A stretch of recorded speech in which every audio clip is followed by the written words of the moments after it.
Vamos deixar a guerra de Israel um pouquinho de lado e vamos falar do que está acontecendo aqui na política interna, né? O que está acontecendo aqui dentro do Brasil. Pois é, nesse primeiro editorial, Bolsonaro é o tema da notícia. E, de novo, querem deixar Bolsonaro inelegível, mais uma vez. Matéria do jornal Metrópolis para vocês. A Procuradoria da República se manifestou a favor de nova inelegibilidade do Bolsonaro. É o que diz uma matéria do jornal Metrópolis. A matéria diz o seguinte: a Procuradoria-Geral Eleitoral, que é a PGE, manifestou-se a favor de condenar novamente Jair Bolsonaro e torná-lo inelegível. O parecer foi proferido nesse domingo, dia 15/10, e é referente ao processo que analisa possível abuso de poder do ex-presidente nas comemorações de 7 de setembro de 2022, quando Bolsonaro era candidato à reeleição. Na ação, os autores acusam Bolsonaro de se aproveitar das cerimônias oficiais de 7 de setembro para realizar campanha eleitoral, na medida em que se favoreceu das verbas públicas do pessoal e material da União nesses eventos, teria praticado também conduta vedada, é o que diz o processo. A ação tem como investigados tanto o Bolsonaro como o Braga Neto, que foi candidato a vice do Bolsonaro. No parecer, o vice-procurador-geral Paulo Gustavo Cone Branco afirmou que Bolsonaro preenche todos os pressupostos para aplicação da pena de inelegibilidade.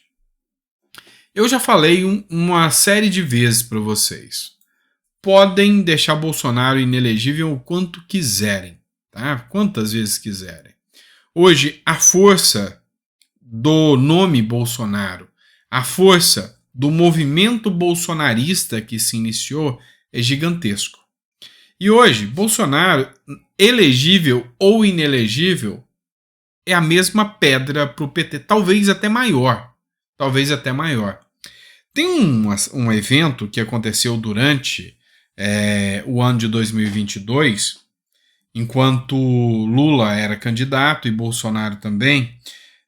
Eu estava em Brasília conversando com alguns parlamentares e aí começamos a debater política, discutir sobre política. E eu estava com um deputado, até daqui de Ribeirão Preto, muito amigo meu, o deputado Ricardo Silva.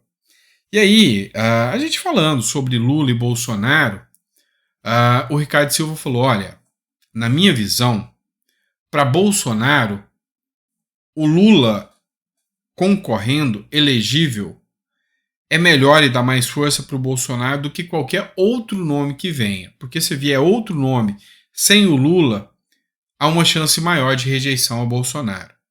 Essa foi a visão do Ricardo Silva. Estava errado, porque Lula ganhou contra o Bolsonaro. Mas hoje eu pego a orientação do Ricardo Silva e faço o inverso. Para Lula, talvez seja muito mais preocupante ele concorrer contra Tarcísio, contra Zema ou outro nome da direita, se todo mundo da direita se unir a esse nome, fizer uma coalizão igual fizeram com o Lula, do que concorrer com o próprio Bolsonaro. Porque eles vão usar as mesmas armas, os mesmos argumentos, a mesma narrativa contra o Bolsonaro. E até porque, dada a situação atual, a gente sabe que tem muita água para rolar debaixo dessa ponte ainda. Como se diz, as investidas que o governo Lula tentou trazer contra o Bolsonaro não tiraram a popularidade do Bolsonaro nem um pouco. E eu ainda digo que o dedo de Bolsonaro apontado para um parlamentar, para um candidato, é mais forte do que se possa imaginar. Então, pode deixar o Bolsonaro inelegível quantas vezes quiser, mas enquanto Bolsonaro conseguir apontar o seu sucessor, o PT está sob risco. E até porque, eu sempre disse para vocês, o maior cabo eleitoral da direita é a esquerda no poder. A popularidade está derretendo do Lula. Vamos lá, vamos falar de outro assunto agora. O chocolate canhoto. Olha só o nível da discussão política no Brasil. Lulistas adotam o chocolate como símbolo da esquerda e falam em Bolsa Bis, marca patrocinou Felipe Neto. Deixa eu explicar o que está acontecendo para vocês primeiro. O Felipe Neto é um influenciador daqui do YouTube. Gigante, ele é mais de 40 milhões de seguidores. E aí, ele resolveu virar pró-Lula. Ele era anti-Lula, depois resolveu virar pró-Lula. Tá? E aí, o que aconteceu? O Felipe Neto começou a atacar bolsonaristas e falar que precisava dizimar os bolsonaristas, eliminar os bolsonaristas. Só que ele não imaginava que os bolsonaristas eram muitos, e muitos mesmo. E aí o que aconteceu? Os bolsonaristas resolveram fazer um boicote às empresas que patrocinavam o Felipe Neto. Falou, olha, se patrocina o Felipe Neto, que é de esquerda, nós vamos parar de comprar e vamos levantar um movimento contra aquela empresa. Por que disso? A esquerda já faz isso contra a direita. Tem um movimento chamado Sleep Giants, que faz a mesma coisa. Então, tiraram mais de 800 mil em patrocínio da Jovem Pan, quase quebraram a Jovem Pan. E aí agora, sem um instituto por trás, sem um grupo por trás, de forma orgânica, os bolsonaristas se uniram e falaram, não vamos comprar quem patrocina o Felipe Neto e a esquerda. E aí a Bis, vocês já comeram aquele chocolate da Bis, né? É gostoso, não é ruim, é ótimo o chocolate. E aí a Bis resolveu fazer propaganda com o Felipe Neto. E aí descobriu-se que um dos diretores desse grupo Bis ainda faz parte do conselhão do governo Lula, junto com o Felipe Neto, ou seja, estão tudo ali alinhados. E aí começou esse movimento, falou, vamos boicotar a Bis. E aí começou a fazer um movimento pró-Kit Kat. Kit Kat é o concorrente da Bis. A ideia é a seguinte, se eu tenho um chocolate que é patrocinador da esquerda e eu tenho um concorrente que não patrocina a esquerda, eu vou para o concorrente. E é isso que está rolando, tá? Então o pessoal foi para o novo concorrente e o Felipe Neto perdeu mais uma vez patrocínio e a empresa do Bis, que patrocina o Bis, perdeu milhões na Bolsa de Valores, tá? E aí o Coronel Meira Oficial, que fez essa publicação, escreveu o seguinte: os lulistas Humberto Costa e Randolfo Rodrigues saíram em defesa do influenciador de extrema esquerda Felipe Neto e adotaram o chocolate Bis como símbolo da esquerda. Durante passagem por Pernambuco, a dupla publicou um vídeo elogiando o chocolate e afirmando em tom debochado, agora só falta o Bolsa Bis e para o povo ficar feliz. Enquanto isso, as ações da Mondelez, que é a empresa fabricante do chocolate, seguem em queda. Eu não compro mais. E aí o pessoal não perde tempo, né? A Néia Freire já não gostava de Bis. Com essa agora só vou querer Kit Kat. É mais gostoso. O Valdir Zorn, no Norte e Nordeste, se come é farinha, não é Bis. Deveriam patrocinar marca de farinha. Foi um tiro no pé. Lacta, minha casa com esses esquerdistas não entra nunca mais. Então, hoje, se você não quiser ser confundido com esquerdista, não coma Bis. Essa é a nova campanha do pessoal aí, tá? Última matéria que eu vou tratar com vocês é sobre isso aqui. Como pode, e isso me assusta, uma matéria como essa do Correio Brasiliense tecer elogios a algo tão infundado quanto esse aqui.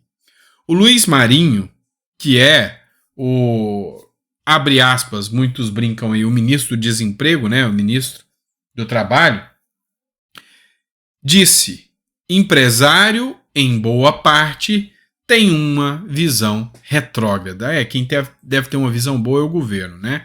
E aí o Correio Brasiliense tece elogios, como se isso fossem elogios. Forjado no sindicalismo do ABC paulista.